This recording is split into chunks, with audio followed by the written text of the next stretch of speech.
Turkish Airlines presents Business Africa.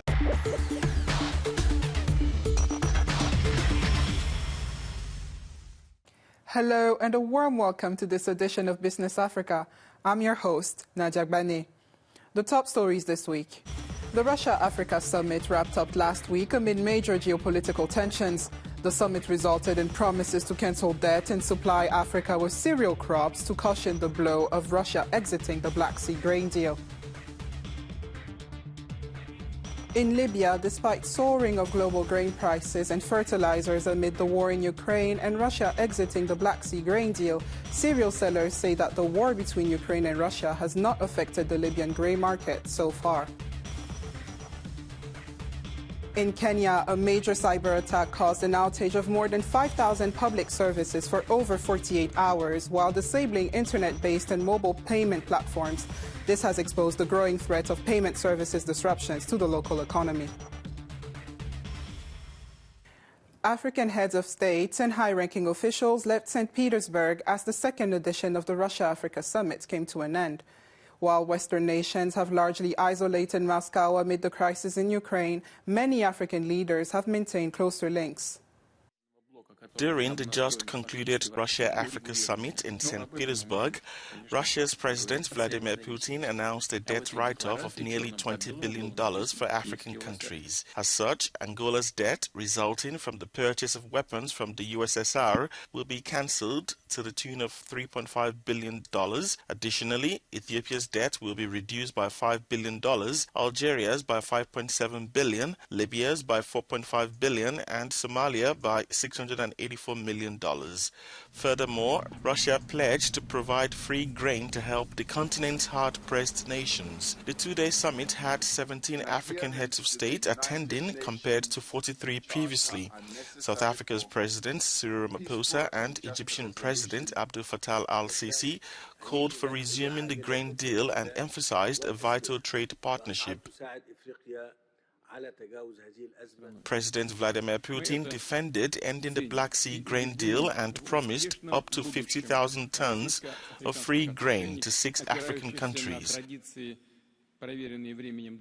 Experts see the coming months as critical for evaluating the grain deal's impact on food security. For Cameroonian economist Jean-Marie Biada, African leaders must strengthen the continent's agricultural sector for autosufficiency. What the Russian Federation must give us is to support us in industrialization, in agricultural development, and of course in what we call the development of road and electrical infrastructure. So the next step now would be to support us in transforming what we have here locally. Nevertheless, the complexities of geopolitics continue to shape Africa's engagement with major world powers like Russia, China, and the EU. Joining us for more insights, policy analyst and geopolitics expert, Mr. Ovigwe Egwegu. Mr. Egwegu, welcome between us. So the culmination of the Russia-Africa summit this year was the forgiveness of debt by Vladimir Putin. Do you think that will entice more African countries to favor Russia? I really don't see how debt forgiveness is going to make them shift their positions. So to have outcomes that are beneficial in an economic sense, if you're not going to announce maybe $10 billion in investment here, $2 billion there, and those kind of big figures, then you could then forgive loans and debt. Russia indeed is trying to deepen its ties on the continent and is using every tool available in its toolbox. And debt forgiveness happens to be one of them. I think some countries are definitely going to appreciate that. Whether that would really be sufficient to really change collectively perception of Russia on the continent, I don't think it's going to be able to do that. Mr. Egwegu, how does Russia intend to position itself as a major economic partner in the face of giants like China or the EU, for example? Russia has historically had a political and security relationship with Africa more than anything else. Even in the peak of the Soviet Union, that was really the two we say vectors of Russia's relationship, with geopolitical and security. And it also has to be looked at through that prism in this context, especially with the Ukraine war and all of the sanctions and economic constraints on Russia. There's been a real commitment from Russian side to try to increase the economic footprint on the continent. There's no doubt about that.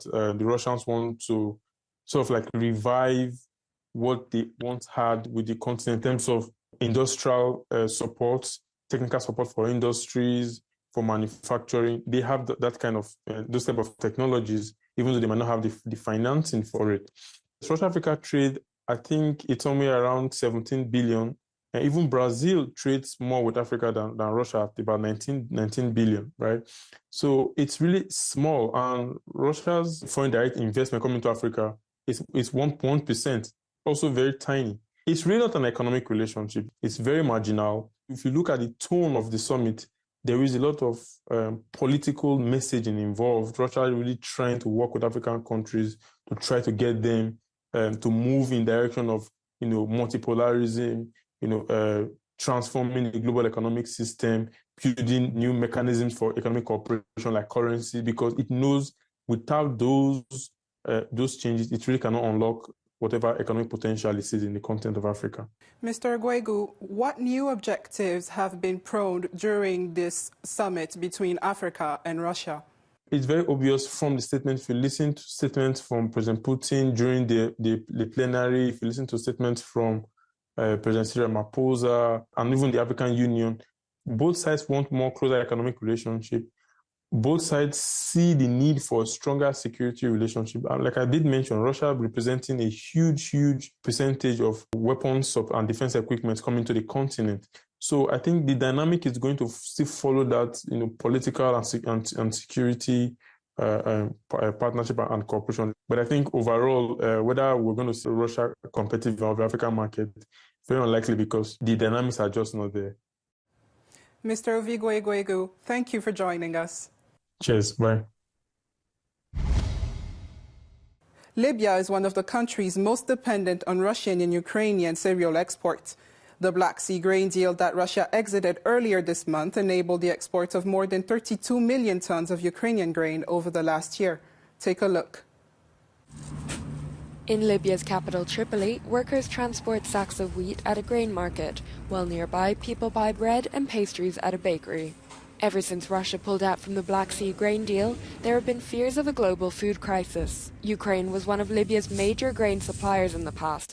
90% of Libya's cereal consumption requirements, mostly wheat and barley, depend on imports, of which 38.4% originated from Ukraine and 32.1% originated from Russia in 2021. Taking into account the high dependency of Libya's food security on imports, it is likely to be extremely vulnerable to external variables, such as fluctuations on international production volumes, on international food prices, as well as oil prices, national and international export volumes, and energy policies. However, the Libyan grain market seems to not have been affected by the crisis in Ukraine so far. Compared to other wheat import-dependent countries in the Middle East and North Africa, Libya is an oil net exporter, fueling government revenues since the pre-Libyan conflict era and accounting for over 60% of GDP in 2019.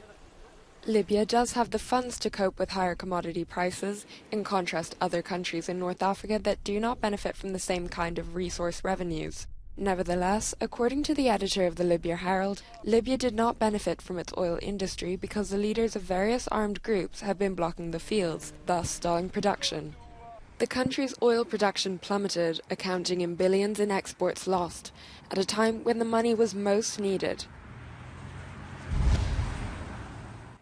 Kenya's digital financial network took a hit last week as a cyber attack hit a critical section of the country's financial system. With M-Pesa, a mobile service product was disrupted. The Safaricom-owned platform handles daily transactions worth millions of dollars. Digital financial systems in Kenya were disrupted for close to 24 hours following a cyber attack supposedly undertaken by Anonymous Sudan. The group targeted FinTech and eCitizen, a government online portal that hosts over 5,000 services. Data compiled by the Central Bank of Kenya indicate that amount of money transacted via mobile in 2022 was equivalent to 65% of the country's GDP. It is now evident that businesses involved in or use fintech were greatly affected with the losses incurred, yet to be determined. It was not that easy because you get that customers were coming. So when we were trying to do the transaction, you see the network could fail.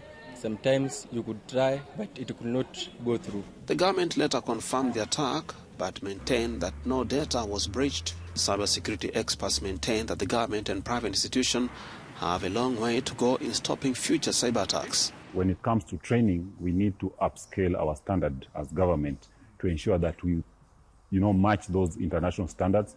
And if at limited opportunity, that we are able to have some knowledge on how to respond to it. M-Pesa, which is operated by Kenya Safaricom in partnership with Vodafone, processed 26 billion transactions in the year to the end of March 2023. Anonymous Sudan's attack comes just weeks after e-Citizen platform was expanded to cover 5,000 additional government services.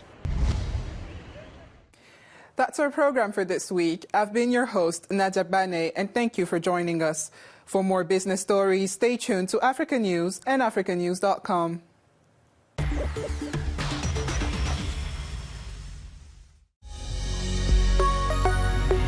Business Africa was presented by Turkish Airlines.